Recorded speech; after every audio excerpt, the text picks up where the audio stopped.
오늘 은혜 받고 성취될 하나님 말씀은 디모데전서 4장 9절에서 16절 말씀입니다. 미쁘다 이 말이여 모든 사람들이 받을 만하도다. 이를 위하여 우리가 수고하고 힘쓰는 것은 우리 소망을 살아계신 하나님께 두미니 곧 모든 사람 특히 믿는 자들의 구주시라. 너는 이것들을 명하고 가르치라. 누구든지 내 연소함을 업신여기지 못하게 하고 오직 말과 행실과 사랑과 믿음과 정절에 있어서 믿는 자들에게 본이 되어 내가 이를 때까지 읽는 것과 권하는 것과 가르치는 것에 전념하라. 내 속에 있는 은사 곧 장로의 회에서 안수 받을 때에 예언을 통하여 받은 것을 가볍게 여기지 말며 이 모든 일에 전심전력하여 너의 성숙함을 모든 사람에게 나타나게 하라. 내가 내 자신과 가르침을 살펴 이 일을 계속하라. 이것을 행함으로 내 자신과 내게 듣는 자를 구원하리라. 아멘. 신앙 고백합니다. 주는 그리스도시요 살아계신 하나님의 아들이십니다. 아멘. 우리 국내 지교회 해외 성도들 같이 서로 인사합시다. 신앙생활 신나게 합시다. 이거 드린 말씀 가지고 전심전력이라는 제목으로 말씀을 드립니다. 디모데전서를 비롯해서 13권의 서신서를 쓴 사도 바울의 이 사역의 특징을 한 단어로 딱 말하라 그러면 오늘 제목입니다. 전심전력입니다. 전심전력. 전심전력이라는 말은 문자 들어오면 온 마음과 온 힘을 다하여 한 곳에 선다 그런 뜻이죠. 온 마음과 온 힘을 다해서 한 곳에만 선다.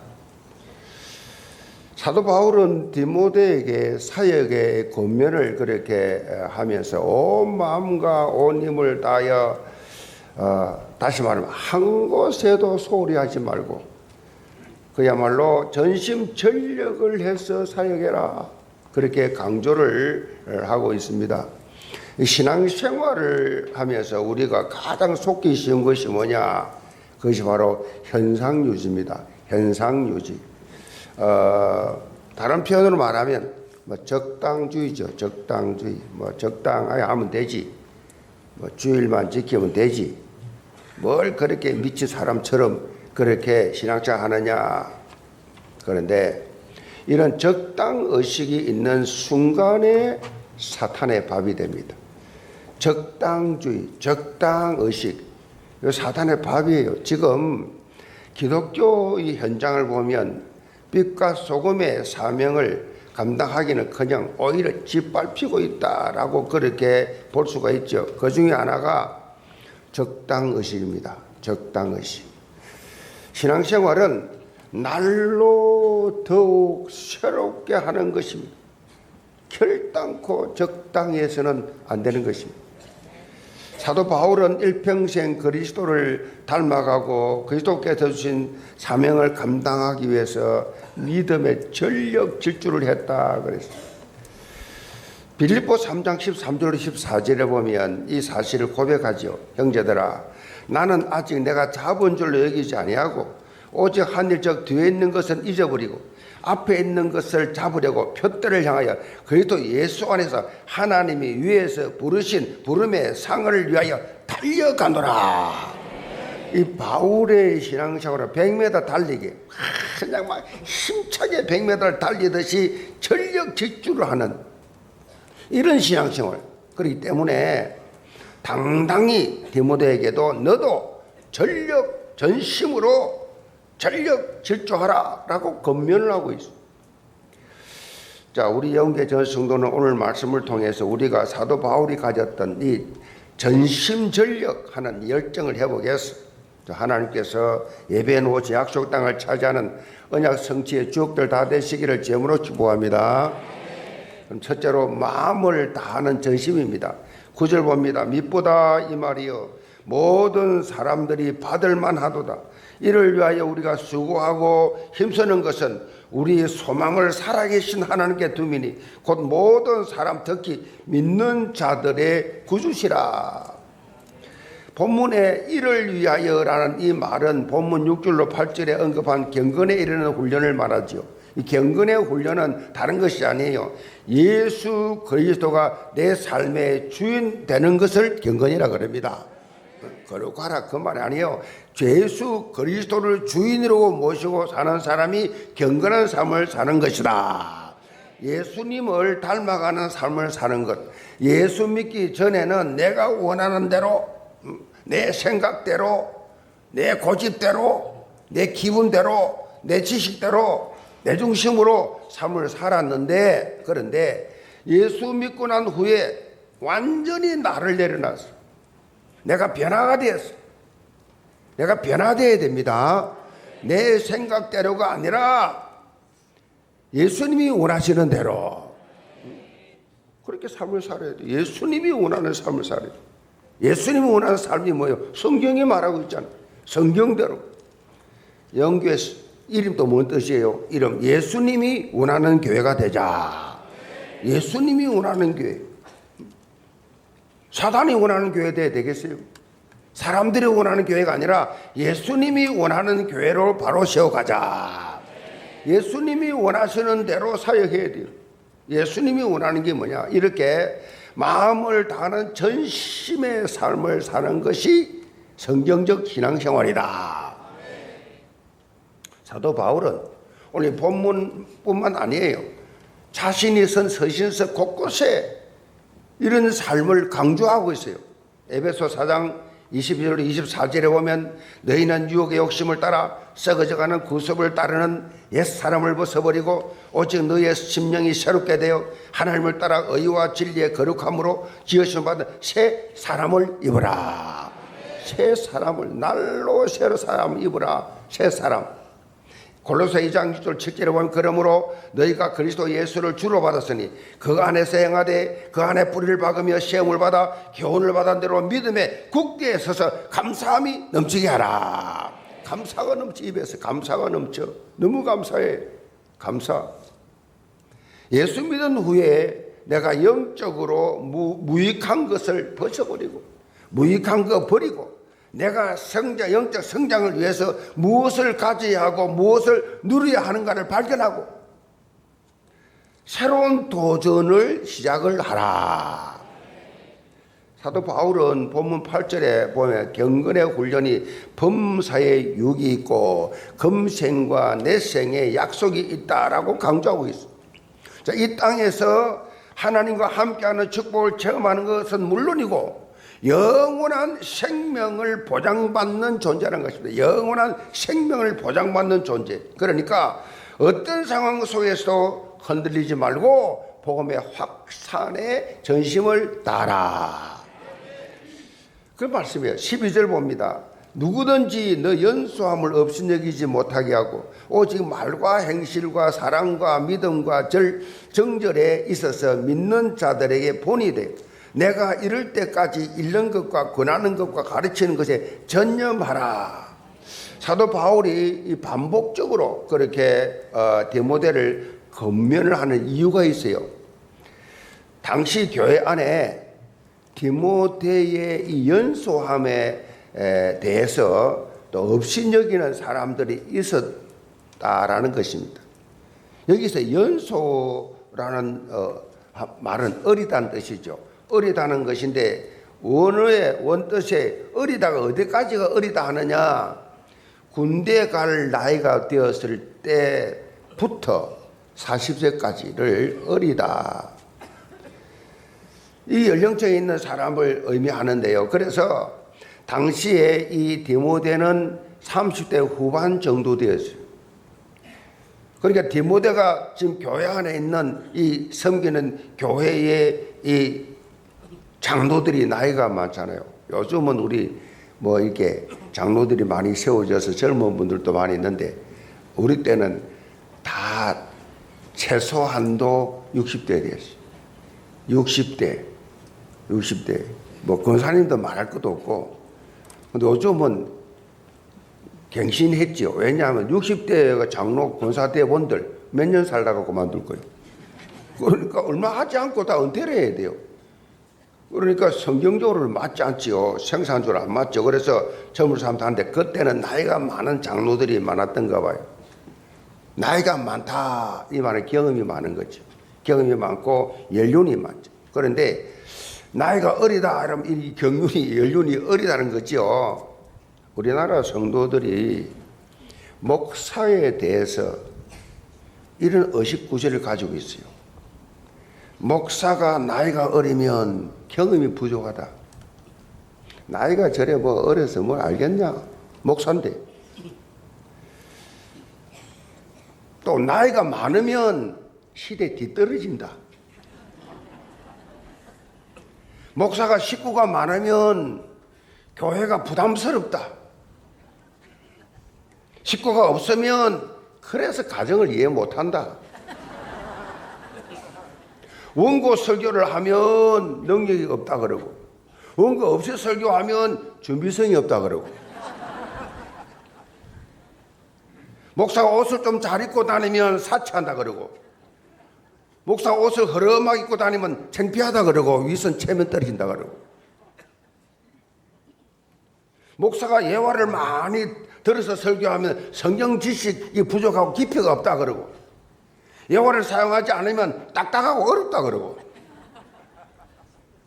목사가 외부 설교를 많이 나가면 교회는 등한시하고 밖으로만 돌아다닌다 그러고, 또 밖에서 외부 설교를 안 하면 오직 못 났으면 능력 없으면 초청도 못 받나 그러고, 도대체 어쩌란 말이에요. 목사가 좀 이게 뚱뚱하면 맨날 먹고 살찌고 신방도 안 다닌다고, 물만 마셔도 살찌는 거 어쩌란 말이에요. 또 살이 쫙 빠져 빼빼하면 성격이 까다로워가지고 살이 안 찐다 그러고. 목사하기 참 힘듭니다. 목사는요, 도모의 고기요, 그냥. 온 성도에서 해를 쳐, 그냥. 자기 기분에 맞춰, 자기 기준에서 다 평가해. 그래서 목회를 종합예술이라 합니다. 어느 하나 신경을 안 쓰는 것이 없어요. 교인들의 입장에서, 여러분, 제가요, 대충 목회하는 것 같습니까? 대충 하는 게 그렇게 보입니까? 아주 민감합니다, 지금. 하나님의 성품을 닮아 머리칼도 셀 만큼. 그까지는 안 가지만은 예배 순서 하나하나 저가 다 지시한 것입니다. 시작 전부터 시작을 하면서 어떻게 진행하고, 심지어 찬양 소리도 정신 바짝 차리게 찔러라 까지 모든 예배 순서, 모든 순서 전부 다 제가 체크합니다. 여러분이 놀랄 만큼 여러분 개개인을 중요한 분들 다 알고 있습니다. 전부 파악합니다. 모른 척하지만 실제로. 또 이 나이 먹으니까 척 보면 10분만 되면 파악이 다 되지, 속까지 다 보여. 또 하나님 은혜지.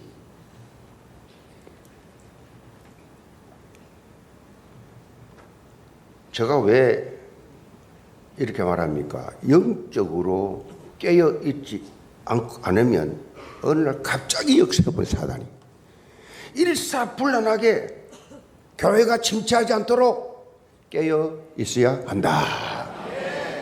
성도들이 은혜 못 받으면요, 화납니다. 교회 와가지고 은혜 못 받고 가면 신경질 난다고, 짜증 난다고, 화가 난다니까요. 은혜를 받아야 되는데 뭐 거슬리는 게 있으면 은혜가 안 돼요. 그래서 예배가 아주 우리 교회는 무언사이잖아요. 쫙 신경 쓰는 게 없도록, 쫙 성령 인도 받도록. 본문에 보면 사도 바울은 이 디모데에게 영적으로 깨어 믿는 자의 본이 되라고 강조하고 있어요. 지금 나이가 많은 장로들과 교인들 틈에서 나이가 연수함으로 인해 가지고 힘들 수 있는 상황이기 때문에 바울은 영적 생활적으로 너가 행동적으로 본을 보여줘서 권위를 지킬 것을 말씀하고 있습니다. 사실 권위는 말로 세워진 것이 아니 삶의 모습을 통해서 본을 보일 때 세워지는 것입니다. 목회자뿐만 아니라 중직자들도 마찬가지예요. 누구 말을 먹어줍니까? 다 보잖아요. 얼마나 교회를 위해서 헌신하는지, 얼마나 교회를 사랑하는지. 교회에서 얼마나 기도하는지 저저 나오잖아요. 말만 하는 사람인지 정말 본을 보이는 사람이 다 파악이 되잖아요. 중직자가 뭐예요? 평신도의 본이 돼야 된다.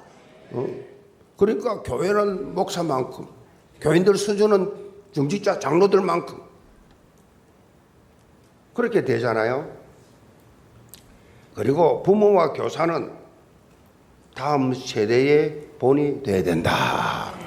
저 선생님처럼 나도 저렇게 살고 싶다. 100마디 말보다도 한 번의 성경적 행동, 복음적인 그런 삶의 모습이 우리 후대들에게 뭐요? 평생의 감동이 되어서 새로운 변화를 일으키고 비전과 꿈을 가지지요. 그렇구나. 저렇게 신앙생활 해야 되구나. 저렇게 기도해야 되겠구나. 저렇게 성경 읽어야 되겠구나. 저렇게 교회를 위하여 헌신해야 되겠구나. 그래서 우리가 먼저 복음 누리는 게 중요해요. 먼저 많은 분들이요 복음에 대해서 알고는 있어요. 다 알고는 있어요. 그런데 삶 속에서는 누리지를 못해요. 삶 속에서는 못 누려. 무슨 말입니까? 복음에 대한 감격이 없어. 언제부터인가 찬양을 부를 때 눈에 눈물이 나고 가슴이 뜨거워지고 기도를 드릴 때 막 열정을 가지고 기도했는데 언제부터인가 없어져 버렸어. 찬송을 불러도 감동도 없고 말씀을 들어도 아무 감동도 없고 교회 나와가지고 영적인 예배를 들을 수 없는 거죠. 감격이 사라졌는데 이걸 뭐라 그래요? 종교생활이에요. 종교생활. 그냥 기독교, 종교, 기독교, 불교, 전지교 똑같아. 감각이 없어. 감동이 없어. 변화가 없어. 결단이 없어. 회개가 없어. 영국의 유명한 문호지요 윌리엄 셰익스피어가 이런 말을 했어요. 사람은 마음이 즐거우면 종일 걸어도 싫지 않으나 마음에 근심이 있으면 잠깐 걸어도 실정이 난다. 인생 행로도 이것과 마찬가지니 언제나 명랑하고 유쾌한 마음으로 인생의 길을 걸어가라. 셰익스피어 말이에요. 명랑한 마음으로, 즐거운 마음으로, 기쁜 마음으로, 긍정적인 마음으로 그렇게 살아가라. 아멘. 사실 이것이 우리 인간 노력으로 됩니까? 내가 행복해야 되겠다고 행복해집니까? 내가 유쾌하게 살아야 되겠다고 유쾌해집니까? 안 되잖아요. 그럼 어떻게 하면 되느냐 그러면 오직 한 가지 방법밖에 없어요. 오직 한 가지. 그것이 바로 예수 그리스도로 충만해지면 됩니다. 예수 그리스도로, 예수가 나의 그리스도로 확실하게 믿어지면 모든 것이 부족함이 없으리로다. 진심으로 마음을 다하여 내 생명의 주인이시며 내 삶의 회복자 되시는 예수 그리스도만 바라볼 때 모든 환경, 모든 행편 뛰어넘어서 참 행복, 참 누림의 삶을 살 수가 있다는 것입니다. 예수님의 주시는 기쁨, 예수님과 함께하는 이 행복을 누구나 다 누리시기를 바랍니다.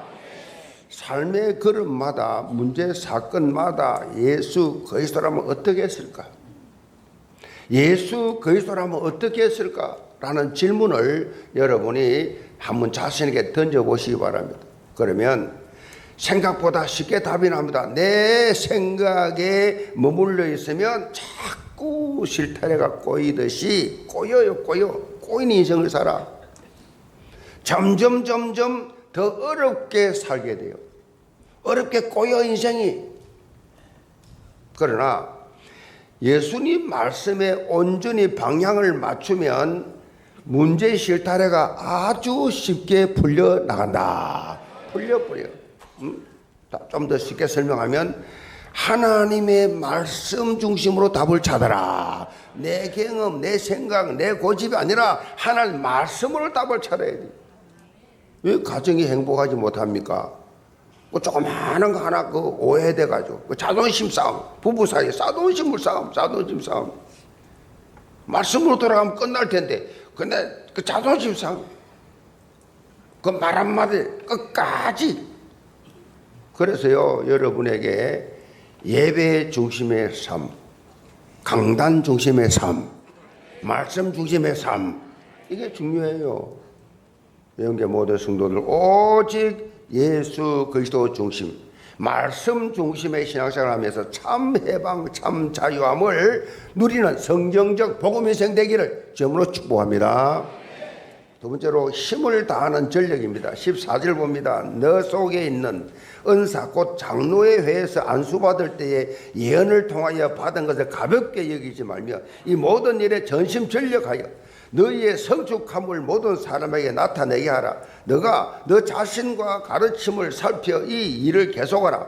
이것을 행함으로 너 자신과 내게 듣는 자를 구원하리라.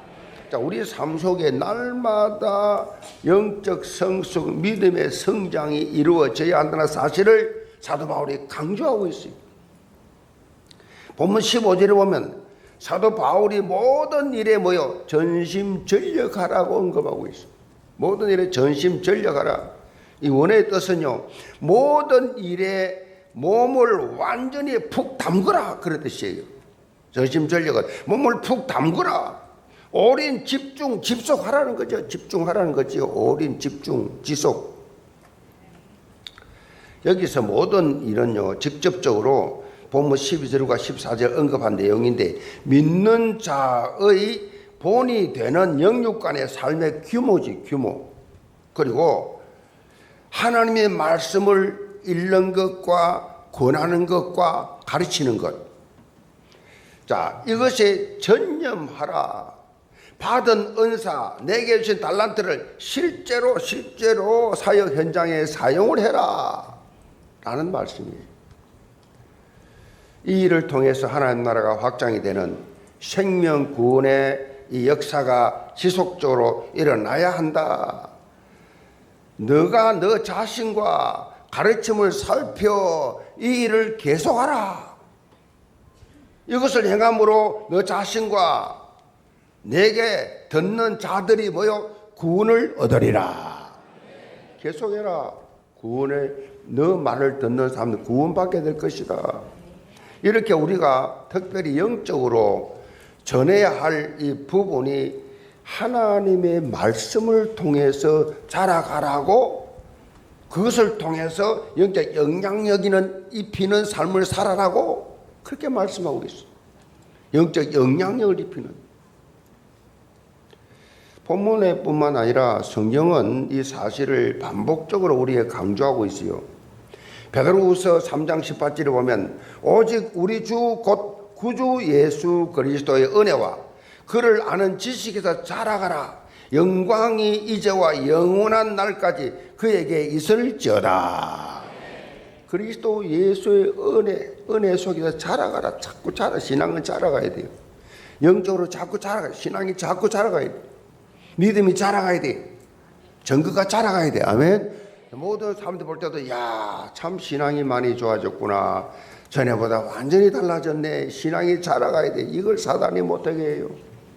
다운시켜버려. 초신자 평신도보다 못하게 만들어버려 그냥. 에베소 4장 15절에 보면 오직 사랑 안에서 참된 것을 하여 범사에 그에게까지 자라갈지라. 그는 머리니 곧 그리스도 예수라. 그러니까 예수 그리스도에까지 자라가라. 고린도전서 14장 10절에 형제들아 지혜에는 아이가 되지 말고 악에는 어린아이가 되라. 지혜에는 장성한 사람이 되라고 말씀하고 있어요. 우리가 영적으로 자라가야 됩니다. 어떻게 자라가느냐? 그래서 훈련이 필요해요. 성경 66권을 1년 훈련을 하고 있습니다. 또 개인적으로 여러분 계속해서 훈련 받도록 이 훈련 시스템이 되어 있습니다. 훈련 받아요, 훈련.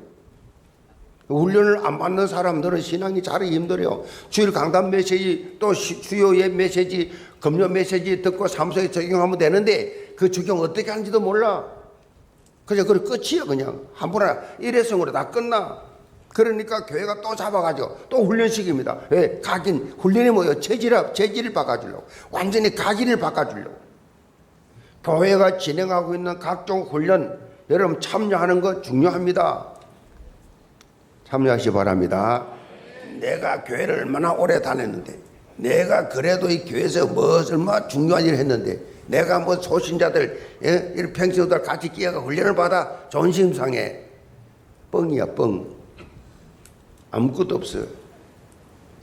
여러분 훈련받는 현장에 그런 거 따지지 마시고 여러분 스스로 하나님 앞에 서시길 바랍니다. 내 영혼이 하나님 앞에 자꾸 체질을 받고 훈련받아야 돼. 주 앞에 설 때까지 해야 돼. 예수님께서 보여주신 제자 양육의 특징은요, 천국 복음을 가르치시고 현장에서 그 말씀이 어떻게 역사하는지 체험하고 그것을 바탕으로 서로 나누면서 갱신시키는 패턴입니다. 그러니까 말씀을 듣고 그 말씀을 가지고 실천하고 그 말씀을 체험하고 후에 가르치고 전파하라. 그 패턴이에요. 간단합니다. 말씀 들었으면 내가 기도하면서 하나님 이 말씀대로 살도록 하나님께서 힘을 주셔서 그것이 50%라도 그 20%라도 단 10%라도 그 말씀이 조금이라도 남아있으면 그 씨앗이 열매가 되어서 증거가 나타난다. 그 말씀이. 그래서 말씀을 듣고 그 말씀 잡고 기도해서 체험을 좀 해라.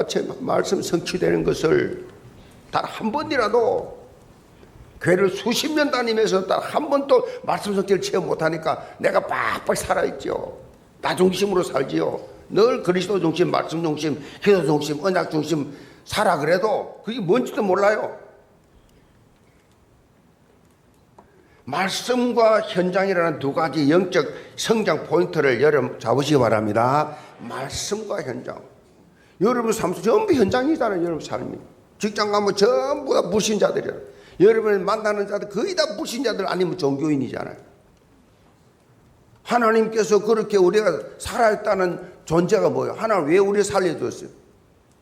하루하루 왜 하나님이 새날을 허락하시냐고? 잘 먹고 잘 살아라고? 불신자처럼 잘 먹고 돈 많이 벌어서 행복하게 살아라고? 살려둔 거 아니에요. 우리가 사는 성도, 구원받은 하나님의 성도의 삶은 하루하루가 그리스도의 정인의 삶을 사는 겁니다. 하나님을 영화롭게 하고 하나님 말씀 영양식 먹으면서 이 양의 말씀을 전하는 삶을 살기 위해서 사는데, 생정명 살아있다는 것이 뭐예요? 사명이 있다는 증거인데 그거 살아있다는 의미를 몰라. 불신자들 내용을 보면 불신자 사는 거 거의 똑같아요. 전혀 생명 구원에 대한 도전, 다른 사람의 복음에 영향력 입히는 삶, 수많은 사람을 만나게 해준대. 업무 때문에 만나든 뭐 때문에 만나든 만나는 사람에게 영향 입히라고. 사고가 터졌는데도 그 사고가 왜 났는지 하나님 물어보고 이 사람에게 복음 전하라고. 물질적 손해를 보더라도 영적으로는 손해보지 말라고. 아멘. 뭐든지 간에 영적으로 영혼 구원에 초점을 맞추고, 내가 왜 택시를 탔지? 이 사람에게 복음 전가라고. 아멘. 왜 오늘 우연히 이 사람을 만났지? 왜 내 옆에 앉았지? 복음 전가하라고. 제가 볼 때는요, 그 복음 전가하는 그 가슴이 없으면요, 정말 은혜를 받은 사람이라고 볼 수 없습니다. 은혜 받은 사람 가만히 있지 못해요. 말씀과 현장. 말씀을 받았으면 너부터 체험하고 너가 누리고 이거를 다른 사람에게 말해줘라. 이게 예수님의 훈련 패턴이에요. 현장에서 말씀을 그렇게 전해 보아야 여러분이 영적 상태를 진단할 수 있어요.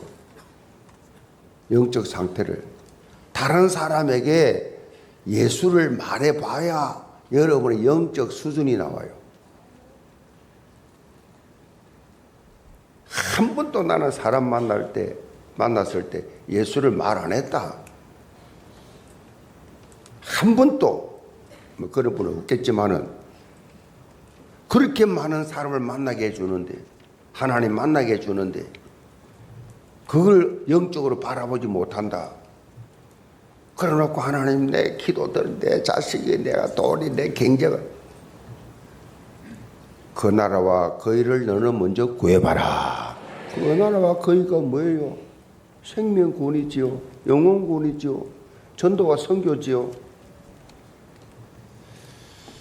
우리는 두 가지 영적 성장 포인트에 있어야 돼요. 말씀과 현장. 제가 말씀드리잖아요.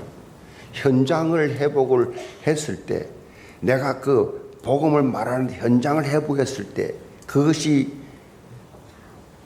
그야말로 사람 많이 다니는 현장이었고, 그것이 버스 현장이었고, 그것이 유치장 현장이었어요.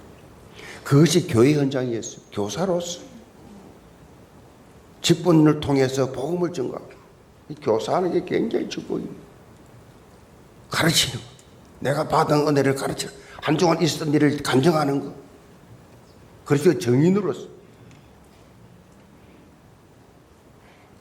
그래서 현장이 없는 사람은요, 말씀을 뭐 구태여 그렇게 악착같이 뭐 내 것으로 뭐 기도도 안 해요. 뭐 현장이 없는데 뭐. 현장이 있는 사람은 다르죠. 젖 먹일 아이가 있는 사람하고 없는 사람은 다르죠. 아무리 임신을 해도요, 아이가 안 나오면 젖이 안 터집니다. 젖이, 아이가 탁 나와야 젖이 탁 터집니다. 그 창조 원리예요. 내가 젖 먹일 대상이자 젖이 나오잖아. 내가 영적 신령한 젖을 사모해라. 신령한 젖을 내가 사모하고 신령한 젖을 줘야 되는데 현장이 있어요.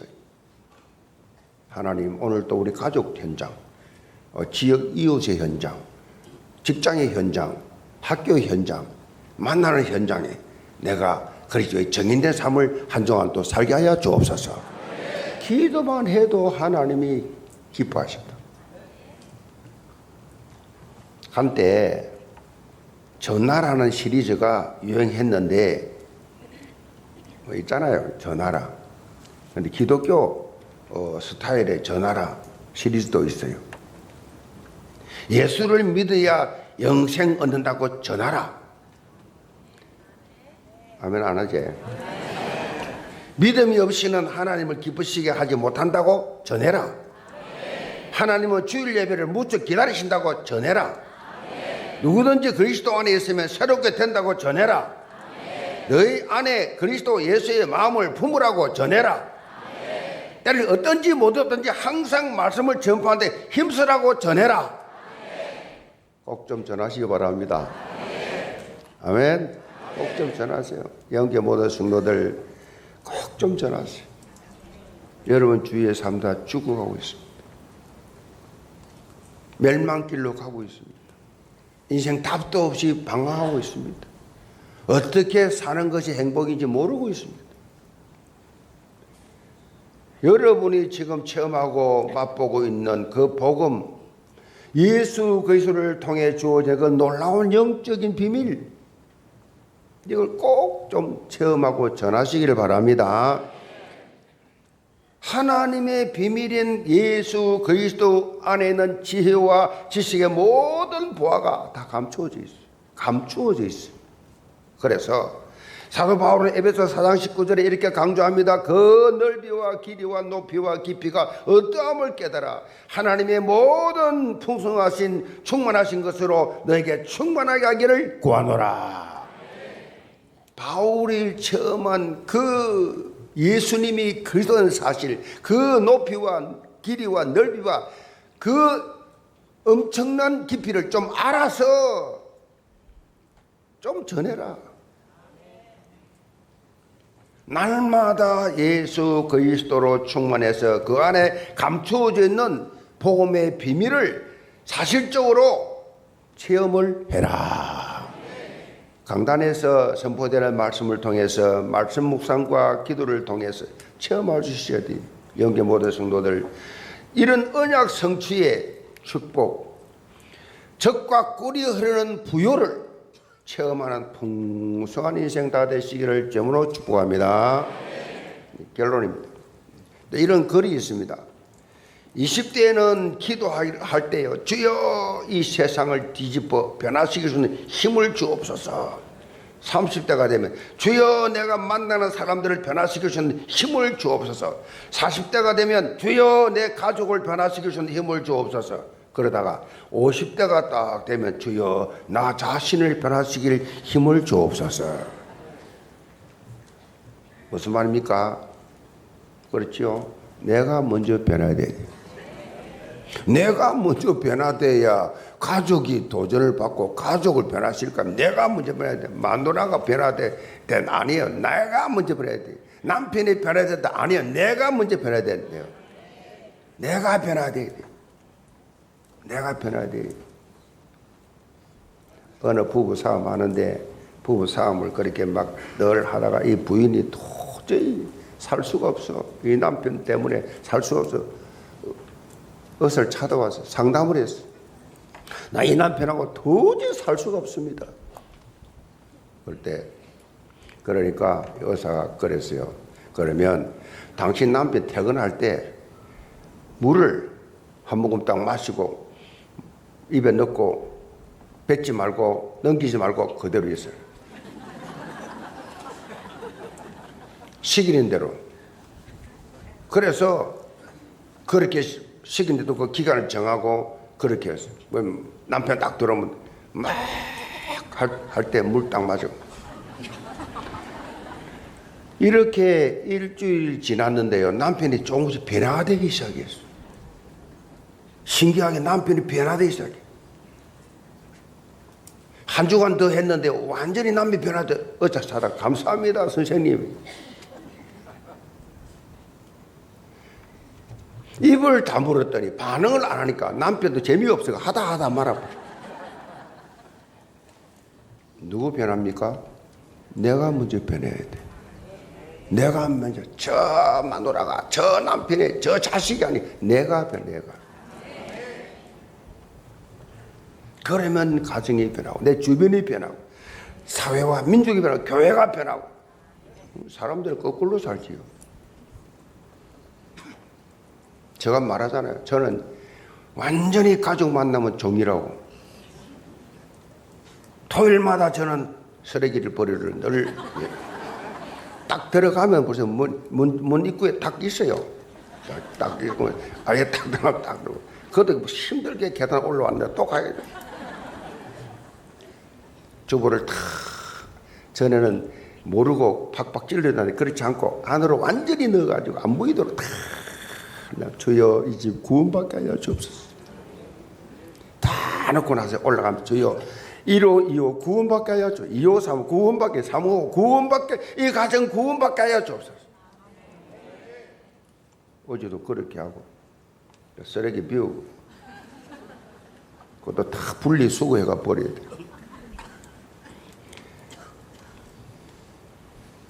나는 가만히 있고 다른 사람 바뀌기를 바랍니까? 그래서 변화가 없는 겁니다. 기억하시기 바랍니다. 내가 바뀌면 다른 것도 바뀐다. 오늘부터 내가 바뀌면 다 바뀌어요. 내가 바뀌어요. 내가 복음만 해서 참 복음의 이 누림을 삶을 살게 되면 자연스럽게 내 주위에도 뭐요? 변화. 내 현장이 싹 다 복음적으로 변화가 되게 된다는 것이죠. 이런 예수 향기를 바라는 삶을 살면서 복음의 선한 영향이 편향하는 영혼 가족들 다 되시기를 주님으로 축복합니다. 기도합시다. 아버지 하나님, 짧은 시간 하나님의 말씀을 들었지만은 평생에 잊을 수 없는 말씀이 되게 하여 주옵소서.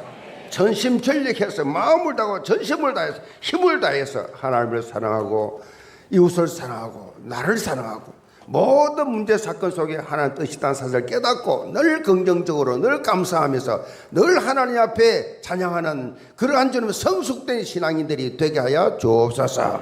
예수 그리스도를 받들어 기도합나이다. 아멘.